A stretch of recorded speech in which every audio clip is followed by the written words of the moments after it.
할아버지 고 양춘시 목사, 아버지 고 양용주 목사, 작은아버지 양치호 목사를 따라 3대째 목회를 이어가는 양진호 목사입니다. 구독, 좋아요, 알람 누르시고 힘찬 하루 출발하세요. 자, 이제 요즘에 대통령 선거 토론회 어제 2차 끝났죠. 다음 주 화요일날 3차라고 하는데 뭐 단일화한다 어쩐다 막 이렇게 세상 사람들은 얘기하고 그래요. 근데 세상의 권력과 하나님의 나라는 완전히 다른 나라예요. 그 이유가 뭐냐면 세상 나라는요 자기가 권력을 쟁취하려고 그래요. 근데 하나님의 나라는 하나님의 절대 주권을 인정하고 하나님이 통치하는 것이에요. 그러다 보니까 사람들이 싸울 일이 없어. 그리고 모두 다 종이야. 그리고 2000년 전에 그 하나님이 종으로 오셨단 말이에요. 그래서 이미 말씀드렸지만 마가는 예수를 종으로 봤어요. 근데 이제 왜 종으로 오셨는가? 왕이신 분이 이 역사를 알아야겠죠? 사람이 처음에 즐거움의 동산이라는 에덴 동산에서 영원한 생명을 누리도록 설계가 돼 있었어요. 근데 하나님 말씀에 불순종함으로 말미암아 죄가 들어왔고 죄가 들어옴으로 말미암아 모든 사람에게 다 죽음이 이르렀어요. 이걸 해결해야 될 거 아니에요? 그래서 구약에서 하나님이 이 정령 죽으리라고 하는 창세기 2장의 말씀대로 죽어야 되는데 죽지 않고 이 죽음을 해결할 수 있는 방법을 주셨는데 그게 뭐냐면 율법이었어요. 이 율법에 제사가 나오고 그러죠. 그 다음에 이제 이 사람들 어딜 중심으로 했냐? 성전 중심으로 했어요. 근데 구약시대 사람들은 이것을 완성하실 메시아를 기다렸어요. 메시아. 그래서 이 메시아를 기다렸는데 이건 구원자라는 의미죠.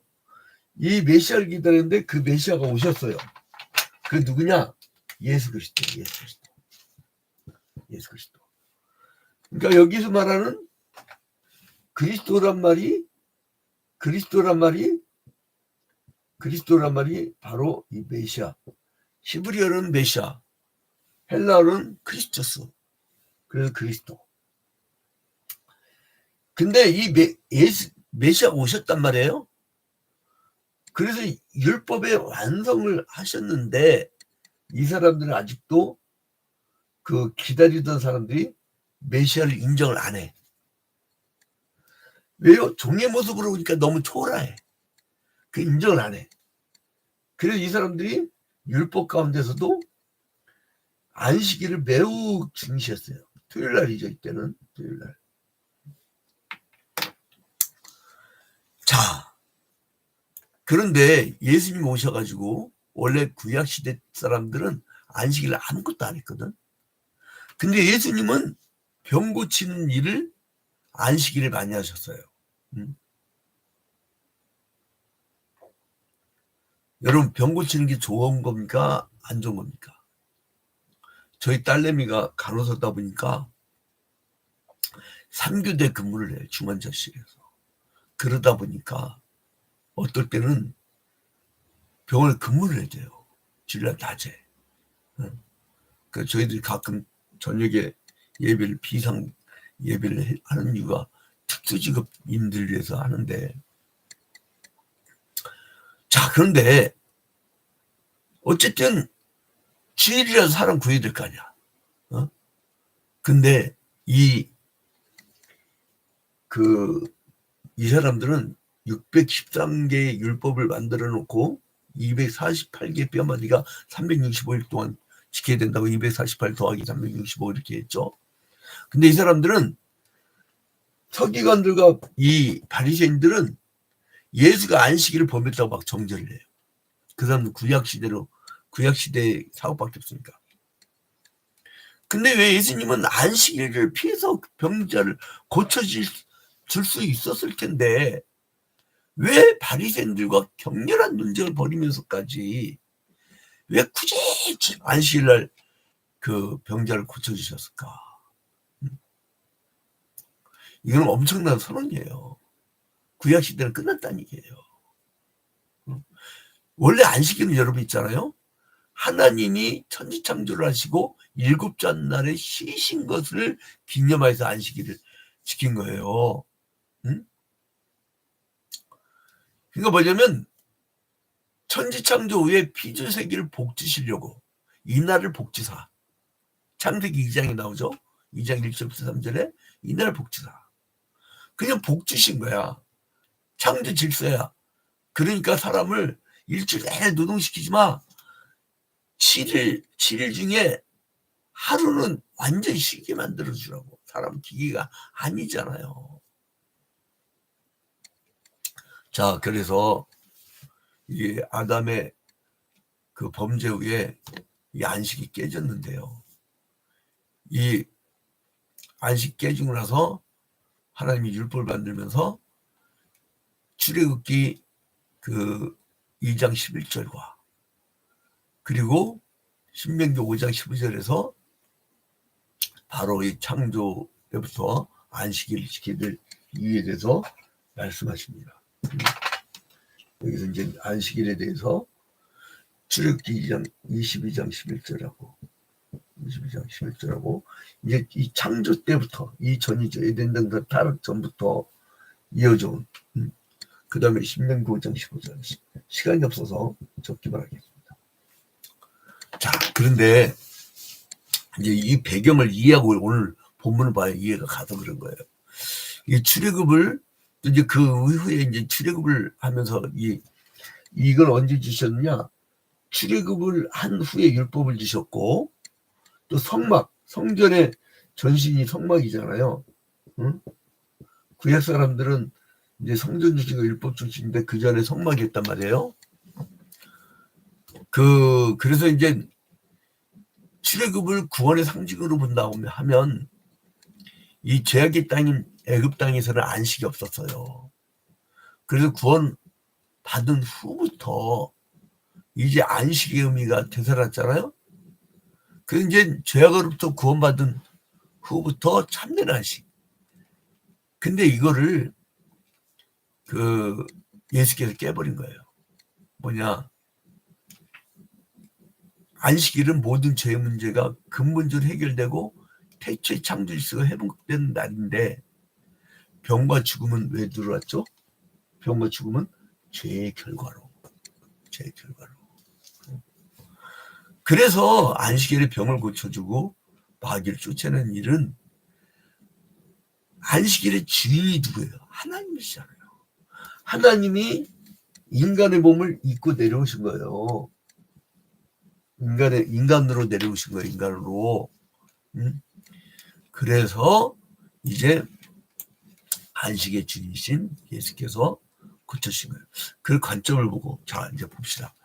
이제 마가복음 2장을 보면 재밌는 이야기들이 나오는데 2장에 보면 이제 1절부터 12절에 보면요. 1절부터 12절에 보면 이제 여러분들 2장님이 우리가 같이 통독했잖아요. 자, 예수께서 가브나움의 집에 계시다는 말을 듣고 수많은 병자와 귀신 들린 자들이 막 몰려와요. 그 가족들이 데려왔기 귀신 들린 자들은 그죠? 그래서 집 앞에 막 발디딜 틈 없이 막 북적북적 됐어요. 그 와중에 내 친구가 중풍병자 데려가서 사람들이 많으니까 못 가니까 지붕으로 올라가. 그 지붕을 뜯어. 그 중풍병자를 매달아가지고 예수님한테 내려왔더니 예수님이 그 사람들의 그 믿음을 보고 살해준 거예요. 중풍병자가 무슨 믿음이 있겠어요. 실력만 뿐인데. 그 메고 온 네 사람이 죽어간 거죠. 여러분 죄인 하나 고쳐주려면 얼마나 힘든지 몰라요. 그 한 사람이 키우잖아요. 그러면은 막 보통 세신자 기간이 8주, 세례교육, 학습교육 세례교육 1년, 그리고 우리는 제자훈련 1년 더 해가지고 교리하고 성경 전체를 볼 수 있게끔 아주 교육을 잘 시켜놔요. 그리고 몇 년 지나가고 나면 식분을 주잖아요. 그러면 이제 사람들이 눈이 열려. 이 교회 저게 보여. 그러면은 가서 편하게 믿음 생활하는 곳이 있거든. 그러니 가 거기로. 그러면은 막 이게 성장하려고 하는 개척교회나 중견급 교회, 중소형 교회 이런 데는 교인들 주로 뺏겨. 주로 뺏겨요. 그잖아요. 중소기업에 있다가 대기업 가려가지고 누가 소기업으로 내려가려고 합니까? 그 비슷한 심리야. 어쩔 수 없어. 그러니까 그걸 포기하지 마요. 나 한번 목사들한테 또 총시대 신학대학원 졸업생들 특강할 때 내가 그 얘기 했었는데, 교회 계책이 뭐냐? 네 구멍가게 장사냐? 응? 생명을 구원하고 세를 주고 양육하고 키우고 그럼 뺏긴데 냅둬라. 거기가 또 믿음 잘 잘할 거야. 그걸 좌절하고 뭐 그러지 마라. 그렇게 얘기한 적이 있어요. 근데 아무튼 예수님께서 또 이제 그 여기는 중풍병자 얘기, 중풍병자 얘기. 그다음에 이제 13절부터 16절에는요 알페오의 아들 레위를 불러요. 여기요. 이 사람 누구냐면 셀이에요. 셀인데 이 레이를 세리와 죄인의 친구가 돼가지고 앉았잖아요. 이 셀이 누구냐면요. 로마 제국이 이 당시에 침략이 될 때 아니에요. 근데 이 사람들은 인두세까지 다 받아냈다고. 그러니까 얼마나 악착같이 세금을 거뒀겠어요. 그야말로 일제시대 수도 앞잡이들이었지. 밀정들. 그런 놈들이었어요. 근데 그런 죄인들을 주님은 함께 하셨어요. 왜요? 그 이유는 뭐냐? 여기에 명백하게 보여주는데 17절부터 22절까지 이 사람들이 안식일 금식을 했었는데 예수의 제자들은 금식을 안 해. 그래서 왜 그러십니까? 그러니까 뭐냐면 이 구약시대는 이걸로 끝났어요. 이제 새로운 질서 신약의 시대 예수 그리스도의 시대가 왔거든. 근데 이 사람들은 아직도 구약의 법을 얘기하는 거예요. 그래서 이 사람들이 막 따지죠. 아니 어떻게 저렇게 죄인들하고 같이 뭐 지내십니까? 그렇게 막 따지니까 레이는 뭐를 했어요? 예수님이 나를 따르라니까 따랐잖아요. 그죠? 순종한 거야. 구약시대 때는 혈통적 이스라엘이 주를 이뤘지만 신약시대 때는 예수님께서 계속 얘기하잖아요. 잔치를 초청한 자가 오지 않으니까 가서 길거리에서 저는 자나 초청받지 않은 자도 데려오라고. 그게 이방인들 얘기예요. 세리와 죄인들이 이제 막 예수를 따른 사람들의 이 줄을 이루었는데 이 사람들이 자기의 집에 또 초청해서 정성스럽게 음식으로 많은 사람과 더불어서 예수님을 막 모셨네. 그런데 이거를 보고 이제 유대 종교 지도자들은 불만이 가득한 거야. 어떻게 죄인과 세리와 더불어서 식사하냐 이거요. 왜냐면 자기들은 의인이라 생각했거든. 바리새인과 서기관들은 의인들이 어떻게 저렇게 죄인들과 같이 있느냐 이 얘기예요. 그러니까 자기들은 의인이라고 했지만 예수께서는 독사의 새끼들이라고 했어요. 메시아를 인정하는 게 이렇게 무서운 죄예요, 여러분. 지금도 그 예수 그리스도를 인정하지 않은 사람들이 있어요. 여러 가지 사정이 있겠지만 어떤 사람은 시집을 제사 막 1년에 12번을 드린 집으로 가고 교회를 못 나가는 사람 한 번 전도했다가 그것도 희한하대. 마귀도 역사 세도만. 우리 교회를 처음 왔었는데 그게 25년 됐어요. 근데 제사를 드릴 때마다 향에 불이 안 붙네. 그러니까 이 사람이 다들 불이 안 붙으니까 이상하다 그러니까 이 양반이 실수한 거야. 내가 교회 나가서 그런가? 그 얘기했더니 이 며느리한테 막 다 신경이 꽂혀가지고 이 주일날 감금. 그래갖고 교회를 결국 또 못 다니게 됐어요. 참. 아무튼 그 요한의 제자들과 바리새인들이 금식하고 있을 때 어떤 사람들이 이제 예수께 나와서 왜 당신의 제자들이 금식하지 않냐고 막 이렇게 따져요.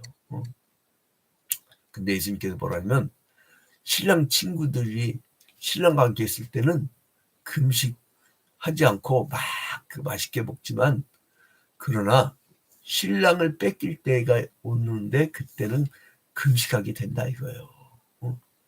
그러니까 뭐예요? 금식 자체를 반대한 게 아니에요. 예수님은 단지 위선적인 금식에 대해서 비판하고 싶었던 거예요. 구약 시대 때에 그 위선적인 신앙에 대해서 비판하고 싶었던 거예요. 응? 아직도 율법주의자의 눈을 갖고 있으면 빨리 고쳐야 돼. 그 다음에 얘기한 게 뭐냐면은 안식일에 대한 거야. 안식일. 응? 23절부터 28절. 23절부터 28절 다 끝났습니다. 23절부터 28절에 보면 안식일에 대해서 아까 서두 얘기했던 안식일에 대해서 그러니까 구약 시대의 이 안식일 율법 이 사람도 율법 저항 때문에 그 금식하는 거 죄인과 이 세리와 함께 있는 거 그리고 이제 안식일에 병 고친 거 이걸 갖고 따졌잖아요. 이 사람들 율법을 막 들이대면서 그런데 지들이 기다렸던 메시아 대망 사상을 갖고 있었거든. 그 메시아가 오셨는데 이를 인정치 않고 따지는 거야. 왜요? 성전에서 잘 먹고 잘 살게 됐거든. 성전 하나님 섬기는 곳인데 지들이 지은 데 있어. 응? 그러니까 이제 예수님께서 야, 이 세포들이 집어넣는데 이 생배 조각을 낡은 옷에다가 그으면 그것도 찢어져. 세포들이 마찬가지야. 낡은 부대에다가 넣으면 그거 터져버려. 세수는 새 부대에 넣어야 돼. 이 낡은 부대에다가 구약의 율법과 성전과 이 바리새인 사두개인 서기관들 이 낡은 부대에다가 새 술을 집어넣어봐야 터져버린다 이거예요. 새 술은 새 부대에 집어넣어야 된다. 이방인들에게 그 얘기예요. 그래서 이제 예수님께서 안식일날 그의 제자들과 밀밭 사이를 막 또 지나가요. 근데 이삭을 잘라 먹어요. 근데 이것을 본 바리새인들이 안식일 규례를 근거로 해서 이제 예수 그리스도와 제자들이 유법을 했다고 막 지적을 해요. 그러니까 이 사람들은 싸움이 뭐냐? 생명이 배고픈지 안 배고픈지가 관심이 없어. 법을 지켰냐 안 지켰냐야. 마치 레미제라블의 그 장발장이 프랑스 혁명 직전에 그 상황들 얘기한 거잖아요. 그러니까 사람 너무 배고프니까 혁명이 일으켜버린 거예요. 여러분 나라가 있잖아요. 너무 서민들을 너무 배고프게 만들잖아요. 이거 뒤집어 엎어봅니다. 큰일 납니다. 그러니까 국가 안정되려면 분배를 잘해야 돼요. 그러니까 아무튼 이 유대계 지도기층이 이제 모세 자리에 앉은 거야 지들이. 응? 마치 마태복음 23장 2절에 그 이미 나왔듯이 앉지 말아야 될 곳에 앉은 자들. 이 백성들에게 율법을 막 가르쳤는데 지들을 안 지켰어. 하나님을 두려워하지도 않고 사람에게만 거룩하게 보이려고 했던 위선적인 종교인들이었던 거예요. 내가 아주 제일 싫어하는 스타일들이 있어요. 친구들 막 갑자기 목사 안수 받고 나면 바뀌어가지고 예수전당벌 신지력 뭐 할렐루야 양목사 야 말라봐 야 새끼야 너 얘 목사 안수 받기 전에 너 네가 뭐 본질 받겠냐 죄인이 응? 저번 주에 지을 수밖에 없는 죄인이 내가 그냥 막 뭐라고 하죠. 그 다음부터 막 입만 좀 하는 거죠. 똑같은 인간이야 목사도. 말씀을 전문적으로 가르치는 사람인 것 뿐이에요. 중세 로마 가톨릭은 성직자와 평신도로 나뉘었지만 우리 개혁교회는요. 우리 개혁주의는요. 목회자일 뿐이야. 목회자. 그냥 목회를 하는 거야. 같은 사람이에요. 자, 아무튼 이제 안식일에 지으신 예수가 바리새인들 논쟁에 대해서 예수님은 뭐라 하냐면 다윗의 예를 들어가지고 야 여기서 그 안식일을 먹은 적이 있잖냐 얘기해요. 그러니까 하나님께서 안식일에 여러 금지 규례를 정하신 것은 인간으로 하여금 영생을 얻고자 하신 것이지 이게 사람 망가뜨리는 게 아니야. 그러니까 뭐예요? 사람이 그 하나님이 누구 몸을 입었다고요? 인간 몸으로 오셨어. 그러면 인간 그 신성과 인성을 가지신 예수 그리스도를 인정을 해야지. 안식일 주인이잖아요. 자, 이제 결론을 맺도록 하겠습니다. 아니, 하나님의 아들이 오셨는데 이들은 아직도 안 믿어. 그래서 지금도 안 믿어요. 요즘 시대도. 저게 이스라엘 국가야. 그 예수 십자가 못 박아 죽여버리죠. 자기들 성전의 기득권 지키려고. 무서운 놈들이에요, 저것들을. 근데 아무튼 이 예수 그리스도를 비난하는 유대 지도자를 볼 수 있는데, 누구보다도 이 그리스도께서 하시는 사역에 협조해야 될 자들이 오히려 비난해. 그죠? 자, 여러분. 근데 우리 얼마나 감사합니까? 우린 이 예수를 알아. 하나님이신 분이 이 땅에 오셨다고. 빌립보서 2장 이미 본 것처럼 하나님과 본체이셨는데 종의 형체를 가지신 그분을 우리는 봤어요. 그분을 만났어요. 그분이 우리를 변화시켰어요. 그분을 영접했어요. 그분이 내 안에 살아요. 그분이 우리 안에 살아요. 이 예수와 동행하면요, 그냥 그 하루 종일 기뻐요. 왜요? 죄인과 세리의 친구가 되어가지고 같이 잔치를 벌이니까. 야, 어떻게 나 같은 자격 없는 자가 과거의 죄를 생각하면 도대체 내가 자격이 없는데 어떻게 나와 함께 잔치를 벌이실까? 내 마음속에 잔치를 벌이실까? 어? 세상 사람들은 종교가 어디 있느냐? 지혜 있다, 정의에 있다, 의에 있다. 이거 쓸 시간이 없어요. 지정의 이걸 갖고 논쟁이 많잖아요. 지혜 있다고 하는 사람이 해결이고, 정의에 있다는 것은, 경험이 있다는 것은 신뢰만 하고, 이제는 의에 있다는 건 이마누엘 칸트 스타일인데, 우리 뭐예요? 우리 기독교는 마음에 있다. 여러분, 오늘 마음에 예수를 영접하고 천국의 기쁨을 누리고 나랑 같이 잔치를 하는 예수와 함께 동행하십시오. 그러면 예수가 나를 이끄는 삶을 체험하게 될 것입니다. 오늘 하루도 예수와 함께 힘찬 출발하기를 주님의 이름으로 축원드립니다.